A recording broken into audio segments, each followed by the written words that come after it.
Hey guys, so this is quite a long tutorial. It's day number 13 in my Pastel Marathon, and it took me in total about 2 hours, and actually I sat down twice. So I worked for an hour and then I went back to drawing again.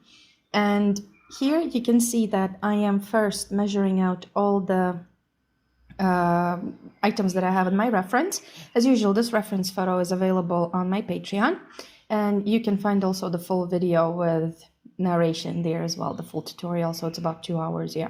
So that's my personal record for now, recording so much in one day, and that's why I think I'm actually kind of back on my videos. But anyway, here I have some eggs, a basket, and an onion, and I really like this piece of drapery, like it's a little thing that I just added there. It really fit the color, so I was kind of going with this one color theme, so as like the previous work. And here I wanted to play a bit with those contrasts, and I wanted to use these kind of yellow oranges and warm blues that would create a beautiful contrast, but at the same time, if you notice, I'm not using any bright colors. So I want to make the image appear brighter thanks to the contrast. And if you know, if you've read anything about the color theory, I'm actually like a geek. Now I'm reading a lot of books and I'm actually learning a lot. So to get the most contrast, the more bright your colors are, the more they're kind of gonna cut your eye, and less of a contrast you're going to achieve. So this is why I decided to use this background. The paper itself is flannel gray by Canson MiTeintes, and I decided to use kind of neutral grayish blue background. And I also took a photo on kind of grayish background. You can see it in the photo as well. And if you look closely, you can see that the paper is actually shining through. So it's kind of creating a double tone. Your eye can capture the color of the paper and also the color of the pastel that I put on top. Then I'm going with the big color spots as usual. So I try to work with all of my painting or drawing. In this case, we can call it a painting as it's covered completely. So I'm trying to work with all of it at the same time. So I'm starting with the big patches of color, and then I'm gradually adding color and light and shadow to them. And I used the same colors, so in total there is a very limited amount of pastels that I've been using for this, and I'm using a lot of Sennelier pastels here. They're very, you can see that they're quite crumbly and quite greasy. They're very, very soft. So it's the Sennelier pastels, especially the darks are very nice there. And you can see that I am adding also the reflexes. So basically, for me, the most important thing was to keep the lights and the shadows in balance and use the same lights and shadows on all the items. So you will see the same colors repeated in the basket and in the eggs and also in the onion. And these are the same colors, it's just that they are applied more heavily or less heavily just to give a different color to that object. And basically I have my onion and eggs the same color. And yeah, also here I tried a different camera angle, and now to be honest I've seen that there's my face in it, so I hope you don't mind seeing my face.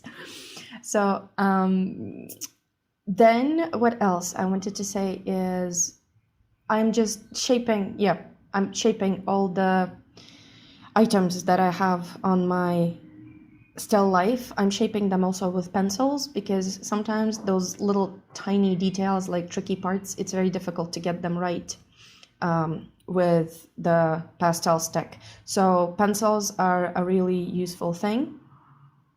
And you can see that I'm just adding those tiny details. So I'm not going in full pencil. I'm not working in full pencil and creating a very detailed kind of drawing.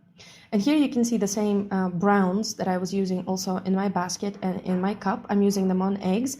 And in this composition, when I was setting it out and taking picture of it, I was setting stuff up in a way, I actually think of doing another video about composition and how to actually see which compositions work and which don't.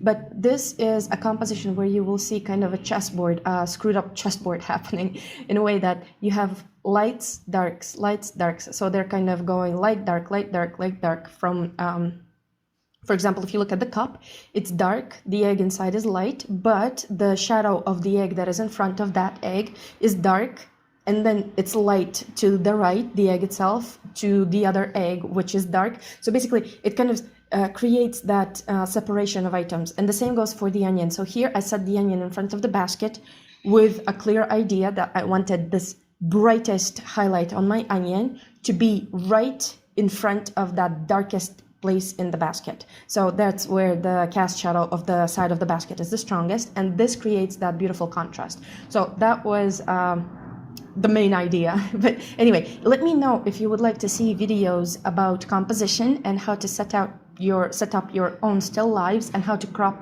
photos if you're working from photos, be it landscapes and so on, with the composition that actually works. Because even before the drawing, so I consider that the drawing is very important when you're an artist, but even before the drawing, we have the composition. And if your composition doesn't work, it just won't cut it.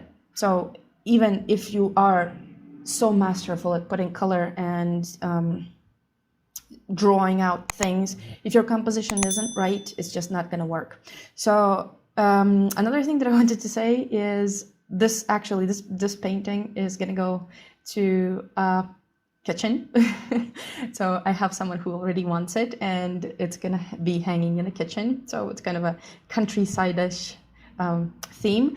And I also wanted to say that the future videos that are coming up, we will be doing some more experiments on sandpaper and also some seascapes. So just to give you a heads up that we will need some blues in those seascapes if you're following my tutorials.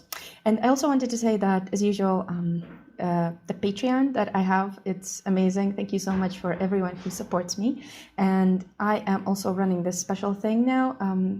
This week, if you subscribe to my Patreon, you get a free art critique, so video art critique with me. So yeah, it runs this week. Or also the patrons that are $10 and higher, they also get that. So but this week it's also for everyone who is the basic patron level, the $4.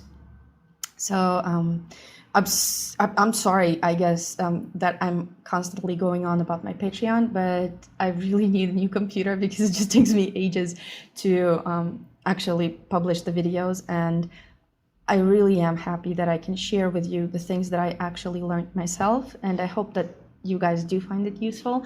And as usual, I just wanted to say, if you did enjoy the video, then give it a thumbs up or leave a comment. That's also amazing, because then it will help my videos rank higher in YouTube ranks. So yeah, this is it. Thanks for watching. And once again, I'll see you in the future videos, which are coming up very soon.